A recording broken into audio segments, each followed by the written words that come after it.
Écoutons d'abord la déclaration de Richard Wagman, le président d'honneur de l'Union française juive pour la paix. Du génocide qui se déroule devant nos yeux à Gaza, à l'heure de la purification ethnique en Cisjordanie occupée et à l'heure de l'expulsion des Palestiniens de Jérusalem-Est, nous disons pas de crime en notre nom. L'État d'Israël a tourné le dos à nos traditions juives universelles. Alors nous, pour notre part, nous tournons le dos à l'État d'Israël. Et nous renouons avec une longue tradition juive en faveur des droits humains, de la justice sociale et de la paix.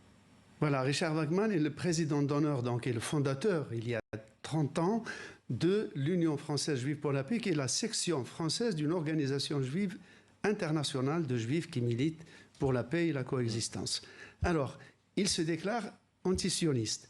Il faut dire que l'antisionisme est aussi vieux que le sionisme et les communautés juives, au départ, étaient essentiellement en Occident contre l'idée sioniste qu'elles considéraient comme une option parmi d'autres. La plupart optaient pour l'assimilation, aller en Amérique.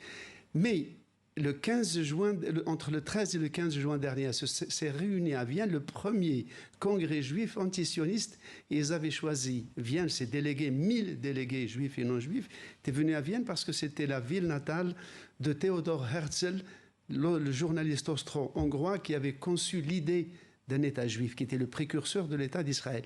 Pour dire quoi? Ce n'est pas pour dire que cet État ne devrait pas exister, qu'il devrait être mis au banc de la communauté internationale. C'est juste pour dire que 77 ans après avoir été créé, cet État qui devait être un État exemplaire, n'est-ce pas, d'un peuple qui a été pourchassé, persécuté, est aujourd'hui, sous nos yeux, devant les caméras du monde entier, a des pratiques avec un gouvernement où se trouve une extrême droite, des suprémacistes, qui tiennent un langage qui rappelle les années 30 les plus sombres en Europe et qui provoquent la mort de gens, d'enfants qui mutilent tous les jours.